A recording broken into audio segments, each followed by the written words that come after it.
Hello and welcome to the Divorce Advocate. I am Jude Sandoval, your host, and you are on the show where we help dads create a healthy and less traumatic divorce. I've got a phenomenal guest today that you're in for a treat with. But before we get rolling and before I introduce her, I just wanted to give you a brief show note, and that is that the divorce quiz is still up and live on the website at thedivorceadvocate.com. Check it out. It will give you a great opportunity to gauge where you are at in your divorce or post-divorce based upon other people who have gone through divorce. It'll give you just a good baseline and help you out. And if you want, we can get together and talk about those results. So check it out at the Divorce Advocate and the tab Divorce Quiz.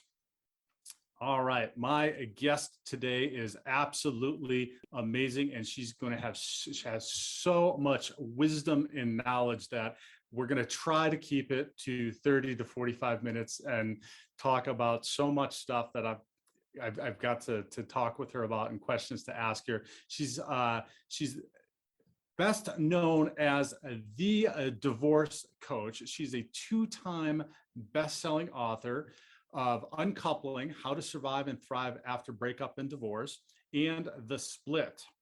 She's the founder of the International Divorce Coach Center of Excellence, where she trains people to become breakup and divorce coaches. And she's also the host of the podcast Heartbreak To Happiness. Help me welcome to the show, Sara Davison. Oh, thank you, Jude. I'm very excited to be here. Thanks for having me. I'm so excited to have you here. And I'm so excited because we're both coaches. And obviously, I could talk about this stuff all day long. And I do talk about this stuff all day long with clients. But talking to another coach is really incredibly exciting, too, just to be able to share stuff. And some of what we talked about doing is sharing a little bit about what we're seeing in the world of divorce. Now, you've obviously been in this much longer than I have, almost like 2 decades, I think. And so I'm curious to find out kind of what you're seeing as maybe trends or what's going on with divorce, as well as maybe some difference you might be seeing. You're in the UK, I'm in the United States, between that, and also maybe some differences between men and women. So that's a lot, and we'll get into it. But maybe first you can share a little bit about yourself and like why in the world did you decide to start working with like one of the most challenging things in the world, divorce? Yeah, it's a great question. Well, I mean, this all came about. I've actually been coaching for 26 years, so which is an insane amount of time. But I've been coaching in the divorce arena for 12. And that coincided with my divorce, which I didn't see coming. My son was 1, and I was married to someone that I work with. So we had a business together. We had an office in Sydney, Australia, and we had an office in London where we lived. And we sort of split our time moving between the two. And it came just completely out of the blue for me. Looking back, there were definitely warning signs, but I didn't see them at the time, or maybe want to see them. And it hit me like a freight train. I mean, my whole world imploded. And, overnight I lost my husband, but also the father of my son. He moved on very quickly, met someone else, started a new family. And I was obviously working with him still, which brought its own challenges. And I was like, wow, if I'm struggling to cope, and I've been coaching at this point, I've been a coach for about 15 years, maybe more now. And I was like, how does everybody else cope with this? This is so much more devastating than I ever imagined divorce could ever be. And so I decided that I would put a program together by combining my coaching skills that I'd accumulated with the divorce world that I was thrown into, not really understanding what was going on. The jargon was different. They were stripping out all the emotion. It was such a scary world to be in, and there was so much uncertainty. Like, what would I do for a career? And that was my business, was my life. So it was a very unsettling time. But I decided to combine these skill sets that I had with this process to put together a program to get me through, because I was in a mess. So I tried and tested things for quite a long time. My divorce was pretty tough. It was quite acrimonious and went on for 2.5 years, ended up in a 5-day trial in the high courts here in London. So Wow. I went through a lot. I pretty much saw everything that could possibly happen and lived it and breathed it. So having gone through that, my lawyer said to me, wow, you've coped really well. Could you speak to some of my other clients? They're not doing so well. So I ended up speaking to a few different women and realized that what I'd sort of put together for me to help me and my son through it actually could work for other people. And I decided that I didn't want to go through that trauma just for me. I wanted to then turn it into something positive that could help others. And that's what I did. So I wrote my first book that you mentioned, Uncoupling, and it was a bestseller. And then I did my first retreat, and then the press in the UK got hold of it. It was in the Daily Mail. And once you're in the Daily Mail, that was it really. Kind of took off. And yeah, I haven't looked back since. And because there's such a need for this work, and it's, just the demand is huge. Now I train other people to do the same thing. So yeah, it's been a bit of a journey, but I love it. I love it so much. Wow, that's amazing. And so I got to say now, congratulations, because you have like the most challenging divorce and time period and how long it's taken, because like mine took, I think, 18 months and it went to trial. Also, wasn't 5 days, it was 1 day, but 18 months. And so like yours is way more than anything that I've ever heard. So I don't know that you actually want that certificate I don't know if I want the kudos for that, but yeah, it definitely gave me the experience that I needed to do this job anyway. Right, which is phenomenal. And I'm sure when you're sitting with clients like I am, that you can feel that you know the feelings that they're going through, because it's chaotic, like what you just described, like what's going to happen and what's going on, and how, just there's so many things. We only hopefully go through this one time, right? Ever. But just going through something one time is so hard. Imagine the first time you did anything like walking or anything else. You don't know what you don't know, and it's very, very difficult and challenging. So that's an amazing story. So let's chat a little bit about what you're kind of seeing in the world of divorce, having been in this. So the coaching for 20 plus years, 26 years, but the divorce for the last 12 years. Are there any trends that you see that are kind of changing in divorce? Yeah, well, I mean, I've been in the personal development field for many, many years. I started out way back, so 26 years ago, flying motivational speakers from America to the UK, because you guys are always 10 years ahead of us over here on anything to do with personal development. So we're always playing catch up. Anthony Robbins at the time, I was working with some of his speakers, and I was lucky enough to do some work with his firm, and then other speakers too, and it kind of grew, but we were always in the UK behind. So what I realized was that if you could see what was going on in the States, then obviously that would give you a clue of what was to come over here.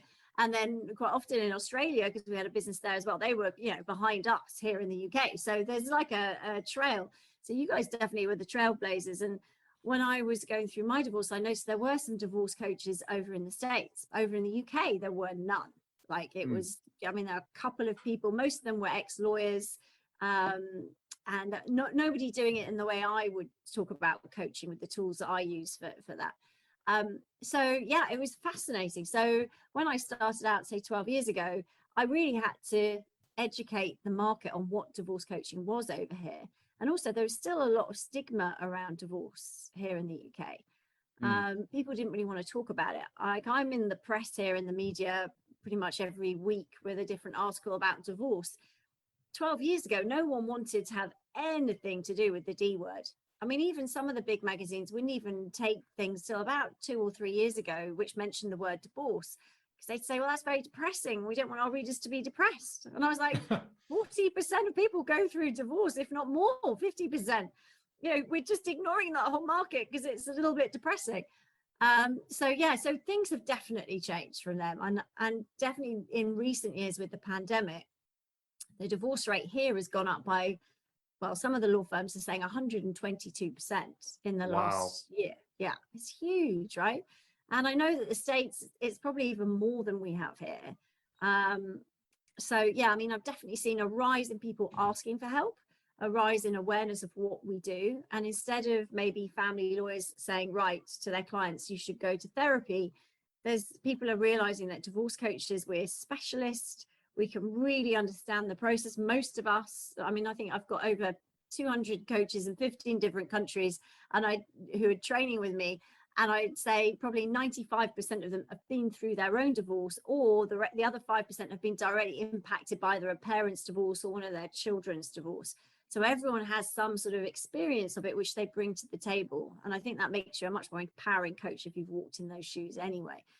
So, but I still think it's a very small group of us, Jude. I don't think there's that many of us globally when you compare us to therapists or relationship counselors or even just general life coaches. We're a very small community. There really aren't that many of us out there. Yeah. Well, I certainly hope in the United States we're not trailblazing anything negatively about divorce. Unfortunately, it's becoming just commonplace and acceptable. And I say unfortunately because nobody gets married and nobody believes in getting married to get a divorce. I mean, it's just never something. So it's it's becoming more socially acceptable, which in some terms, right, is a good thing if you've gotten into a bad situation. But in a lot of things, it's very damaging and detrimental. I'm curious to know what you feel. So you mentioned that during the pandemic and since the pandemic, there's been just a skyrocket in divorce. What do you feel about the pandemic has exacerbated that to where couples are now like getting out of the pandemic and going, okay, this is it? I think a lot of the reasons that relationships are breaking down is just because you're stuck together for so long. I mean, over here in the UK, we had huge amounts of time where we just couldn't leave the house, or you could only leave the house for one walk a day. So, that puts so much pressure on people. And what's interesting is it wasn't just the relationships that had rocky foundations before, because that probably wouldn't have made so much of a difference. What I found quite shocking and quite upsetting is that it's relationships that would have lasted the test of time, but they have different dynamics. So, for example, I've got a client at the moment and she's very sporty. She plays tennis every weekend. She's got a tennis club she goes to. She's got her set of girlfriends that they play in the women's tennis and they meet up during the week. He plays golf. He's really into his golf, and quite often he's away at weekends playing golf and touring, doing different things. And in the evenings, he has his work and he's doing things. She works full time too. So actually, they only really came together 4 or 5 times a week, maybe for family dinners or maybe a special occasion or whatever.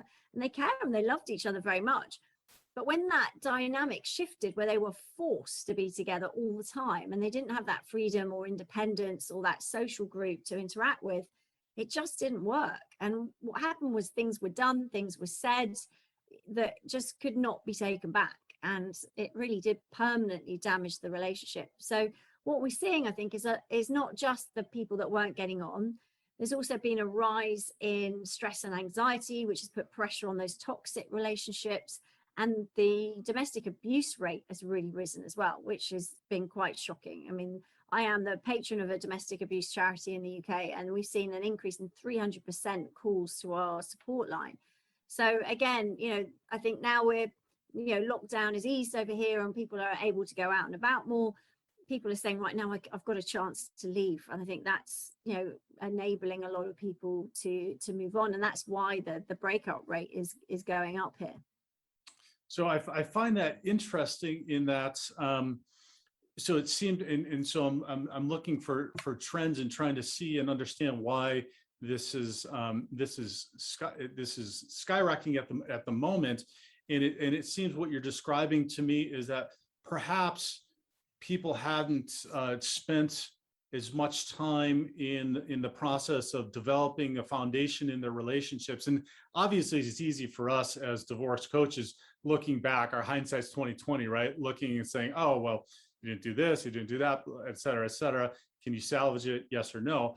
But it seems for me that it's there's not this process around dating and courtship that there used to be. And when I say used to be, I don't mean just 10 years ago or 20 years ago, like maybe 30 or 40 years ago, where it was involved, family was involved. There was more to it than just like, hey, let's get on an app, hook up for like a drink, see what happens, and then we're, off to the races.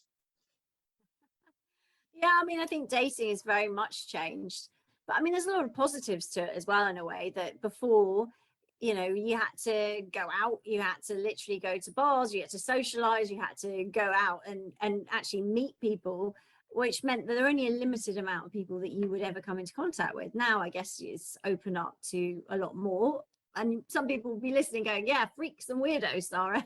Yeah, well, yeah, there's more of them too, for sure. You just have to sift through, right? But I think if you can work with a coach to get really clear on what it is you want, which I think a lot of us know, like it might be, short, blonde, blue eyes, tall, dark, handsome, must be, it's sporty, or, a lot of us know that.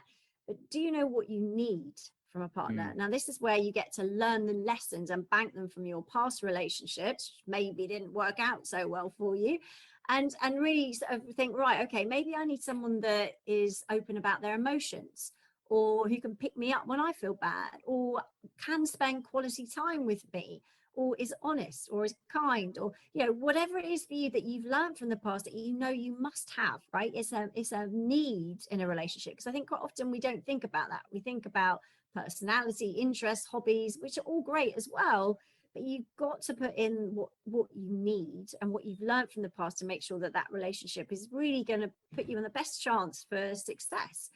And then I always say to my clients, and then after you've worked that out, you've worked out what you want and what you need from a partner, we've got to have your safety net there, which actually protects you and enables you to sort of hone your radar, if you like, to sift out those people that aren't relevant or aren't suitable or are destructive for you. And that is a list of up to 5 must not haves. So these are things that are absolute deal breakers that you cannot tolerate, because either it violates your values, your morals, or you just know you just can't tolerate it. Whether it's maybe something like smoking, could be they have kids and you don't want somebody with kids.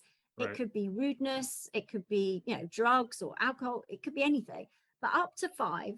And what that does is it gives you that protection, so that once you get to know someone, whether it's a drink you're out for, or you're WhatsApping them, or you're on the phone to them, and it comes up, that's it. And it's not, oh, well, maybe she'll change if I get to know her, or, maybe if she knows me, she's not going to be that person anymore.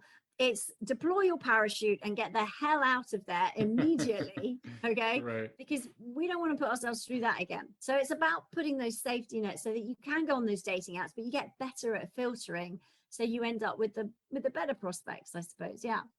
Right. And so what I'm hearing you say is just know yourself, number one, about what it is that your values are, what you want, what you're looking for, and then put it in writing, post it on your mirror, maybe have a friend keep you accountable for it, and then go out and make sure that, that you're dating what it is that you want, and don't get off track. Absolutely. Yeah. I mean, having a friend there as well to, I think it's always good. I mean, some people have divorce parties now, don't they? And I think they're great as long as they're not sort of voodoo dolls and sort of, bad mouthing the ex. It's a good chance to sort of say, right, guys, I've got all my friends and family who've supported me through this horrible time. I want to thank you. And it's nice to say thank you, because quite often we don't ever take the time to say thanks for being there for me. I really appreciate it. But then also saying, right, here's my plan. Here are the things I'm going to go out and do now. Here are the standards I want you to hold me to. And here's what I'm looking for in a partner, or for this. And these are my safety nets. So you really kind of put it out there so they can help you and hold you accountable too, as you say. Yeah. That's awesome advice for anybody listening or just starting to get back into that dating world again after a divorce. So that's amazing. Your website has, and you in general have, just a ton of awesome resources, and I'll encourage anybody listening to check out the website. And forgive me, I don't remember the website address. My name's Sara, just SARA, and then Davison with 1 D, DAVISON.com, SaraDavison.com. Yeah. SaraDavison.com. Check it out. There's all kinds of resources, but the resource I wanted to ask you, you mentioned a couple of times about the process that you've created, and the process that you take clients to, and the process that you had developed from going through this with yourself and with your son. Can you describe that a little bit to us? I mean, the thing is, Jude, as you know, like everybody is different, right? I mean, I've had 3 different clients in the last week who all were left by their partner for somebody else. So similar situation, right?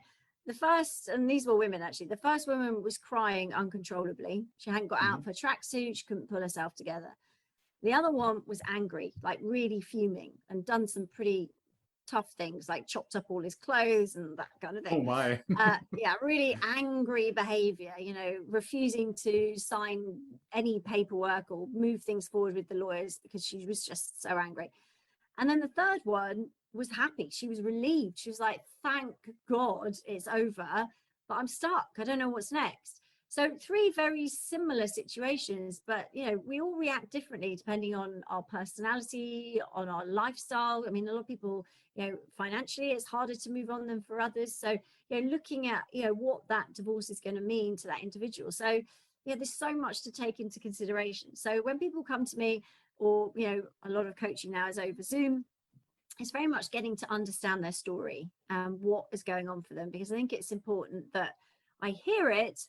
But for me and the coaches that I train, the difference with us and how we work is that you tell your story once, because you must see this, Jude. A lot of people get stuck in the sad story, and I'm not diminishing how sad it is, because some of these are horrific and tragic and just, a real tsunami through your world. But if you keep talking about it, you're going to keep anchoring yourself back to those situations, which is going to make you feel bad all over again, because your brain doesn't know the difference between it happening right now when you're talking about it or it being something from the past. So all it remembers is, oh, I know how this makes me feel. It hurts here. It makes me feel sick, or it makes me upset, or it makes me angry. So you're just reliving all that. So we're very much encouraging our clients to tell the story in the first session, which is why first sessions tend to be a bit longer.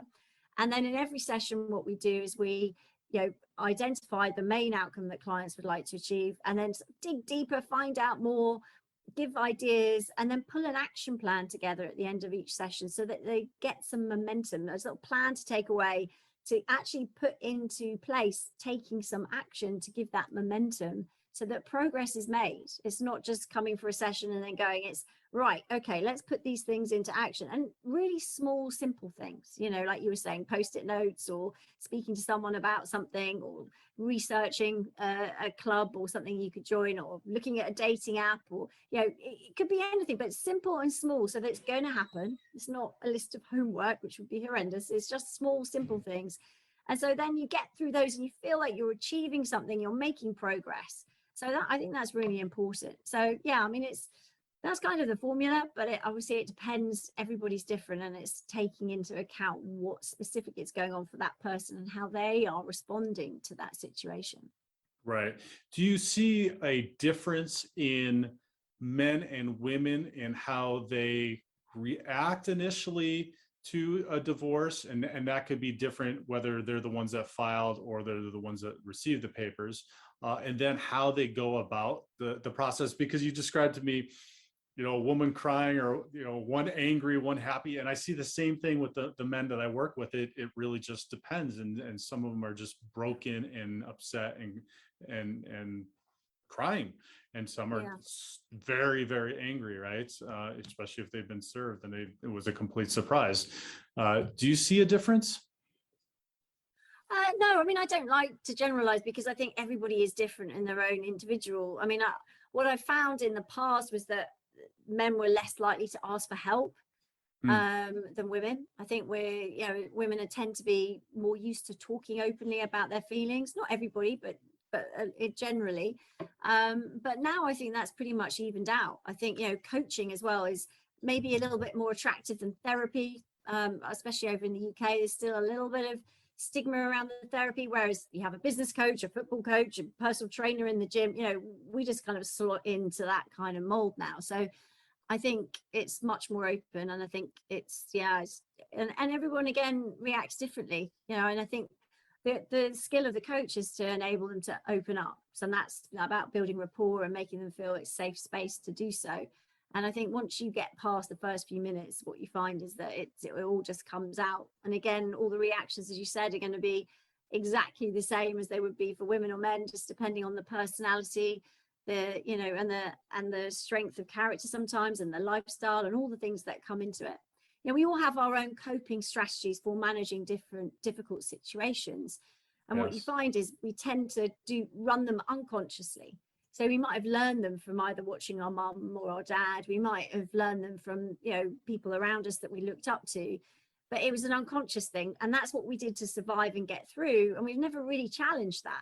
So quite often, you know, if you're angry, that's because you've learned that that's the best way to get through that in that moment. You're not consciously thinking, right, I choose now to get angry. Some people shut down. Some people just try to distract themselves with other things, which again is quite common with my male clients who find it hard to open up. They might, I've got a client at the moment, he works really hard, he's very successful, and he's in the office anyway at 8. Now he's up because he can't sleep. He's up at 5, he goes to the gym for an hour, and he gets to the office even earlier. Then he works all day, then he finds anyone to go for a drink with, and if he can't, he goes back to the gym. But that's because he doesn't want to go home. Now, okay, going to the gym sounds healthy, and I guess in some way he's looking great, but ultimately, you know, he's stuffing down those emotions and not facing that. And so that's perpetuating what he's going through. So sometimes you have to jump off that and actually face it when it's safe to do so, when you're in a, you know, with a coach or with somebody that you trust, like a family member, but not running away from it and stuffing it down, because you're only going to take that forward into the next relationship, or it will stop you getting into relationships or be quite damaging to your next relationship. So like you said, it's good to get to know yourself. Yep. And like I was the poster boy for that during my divorce, like looking for all of those, not paying attention to, I call them adaptive behaviors, all of my adaptive behaviors that contributed to the demise of the relationship, and then not wanting to deal with it, right? Whether it's working out, I mean, we can hide or numb ourselves from the minute we wake up to the time we go to sleep at night, but doing that.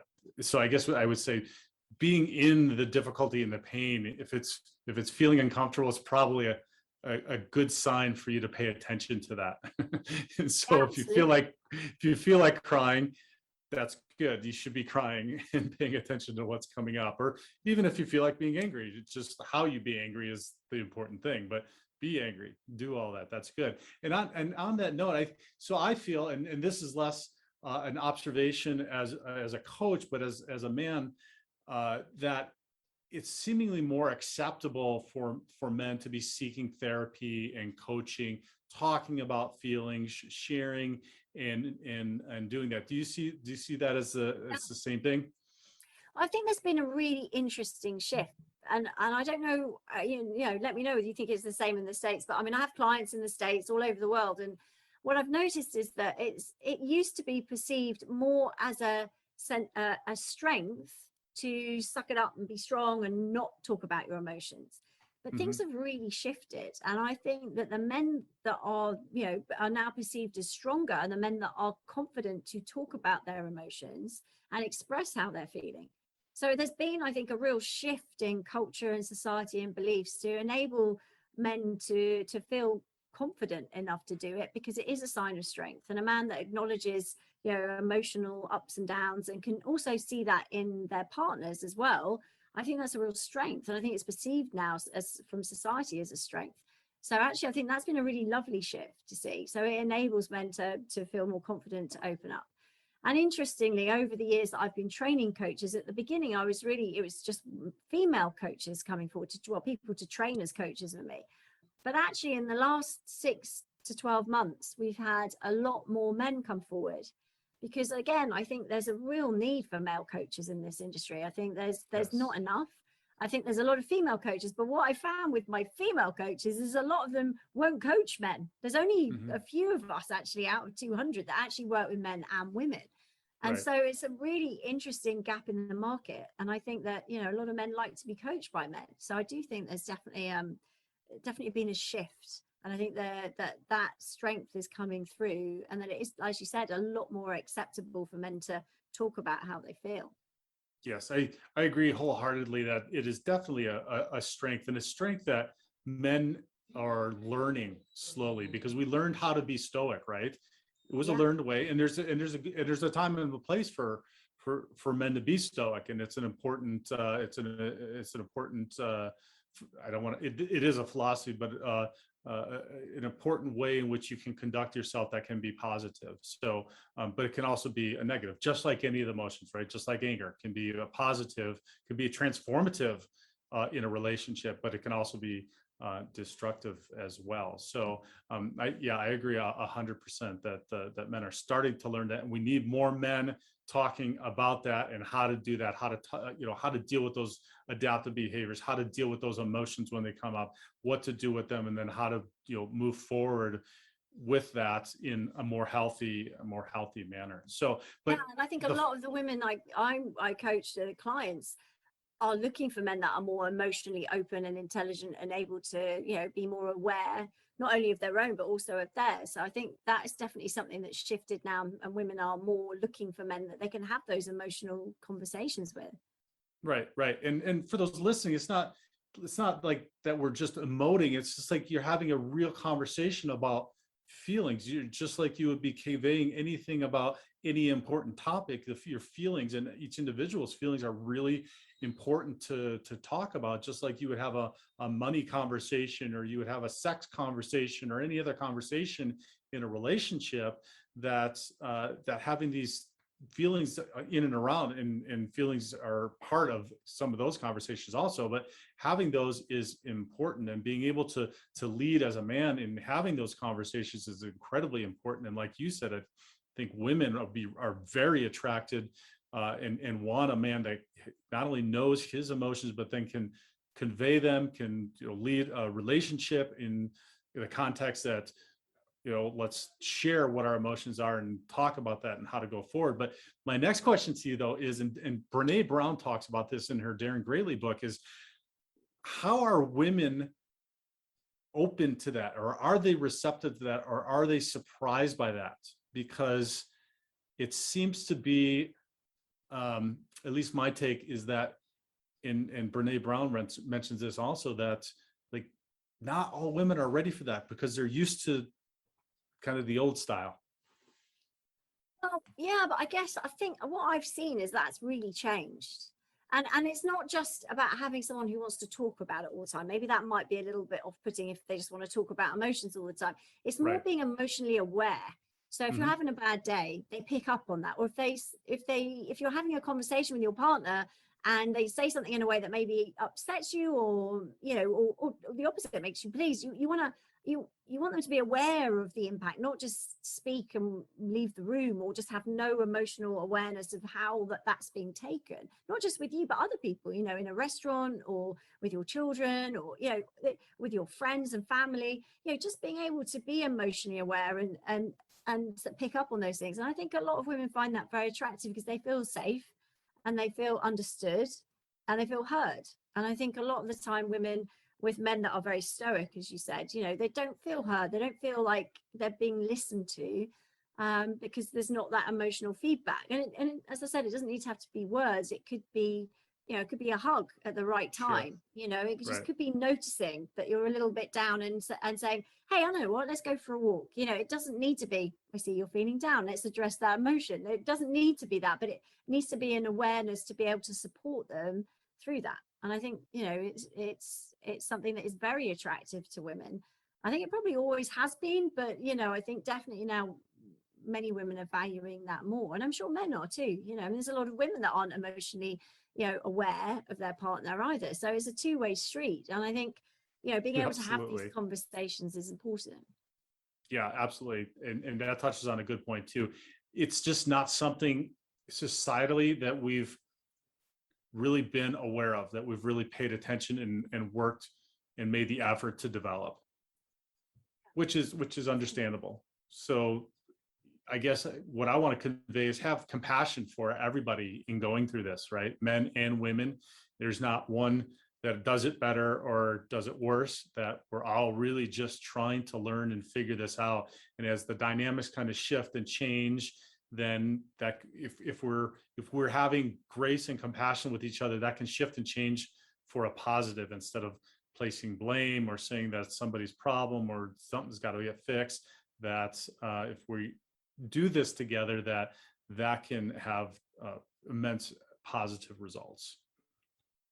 Absolutely. I think understanding I call it conflict resolution strategy. So how you resolve conflict, because some people, I mean, I had clients I wrote about in my first book, and Mark and Sarah. Mark grew up with Greek parents, and I don't know if any of your listeners know much about Greek, so I'm stereotyping, but his parents particularly, very fiery, would stay in a room. If they had a disagreement, they would shout it out very loud, lots of arm movements, lots of tempers flying.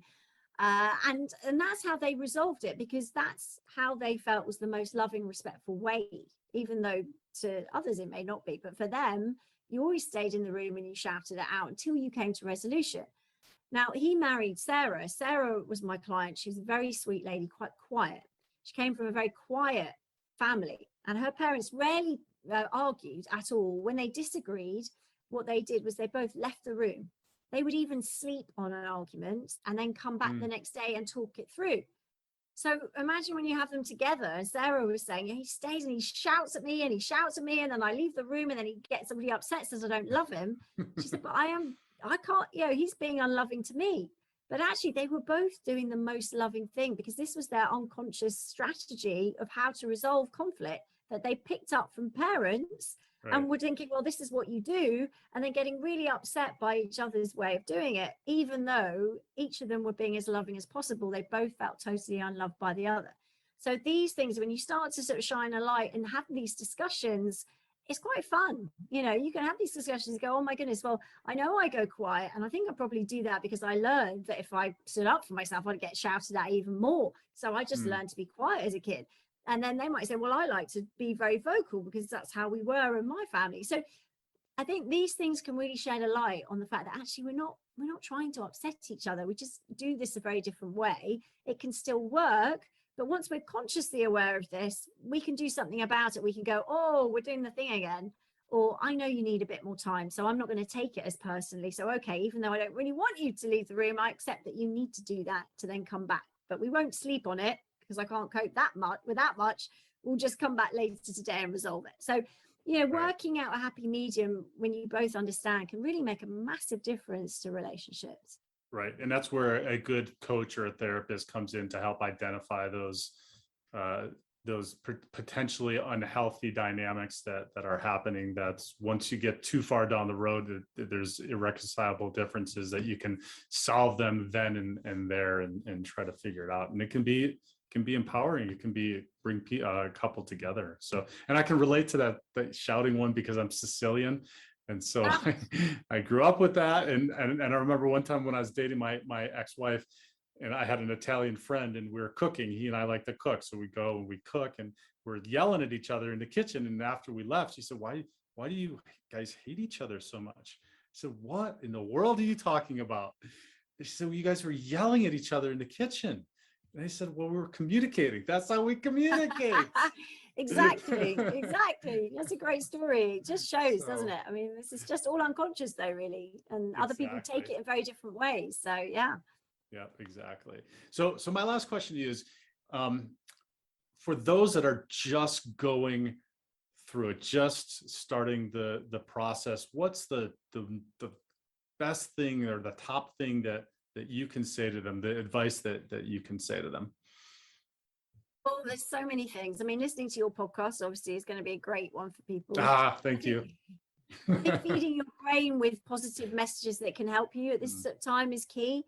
I think getting your breakup support team around you, which is someone in every camp where if you've got something that's worrying you and you know you're not facing it, whether it's finances or a legal question, or you're putting on weight because you're not going out, you're not exercising, finding someone that can help you in those areas as well is going to be important. So setting up a breakup support team of people that have answers and can help you, and maybe a coach like Jude, having these people around you in your team is really important, because having a good team from the get-go, you may not know how you're going to get through it, but having faith that you will get through it, you will come out the other side, you will even get stronger from this if you learn some of the lessons. And if you look at it from, I'm going to learn a hell of a lot. It might be particularly uncomfortable at times, but I'm going to come out of this stronger.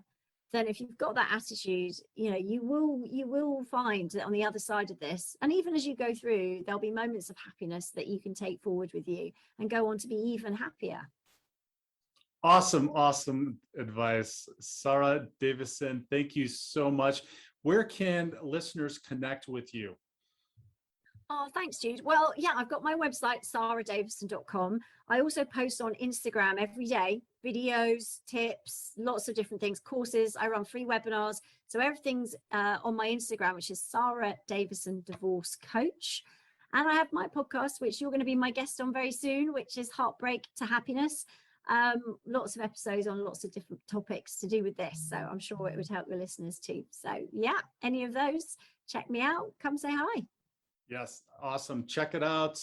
And as usual, subscribe and like and share and comment and just like get the word out there, because it will help other people immensely. So, Sara, thank you so much. It was such a pleasure. Oh, thank you, Jude, so much. I've loved every minute. Thank you. Take care.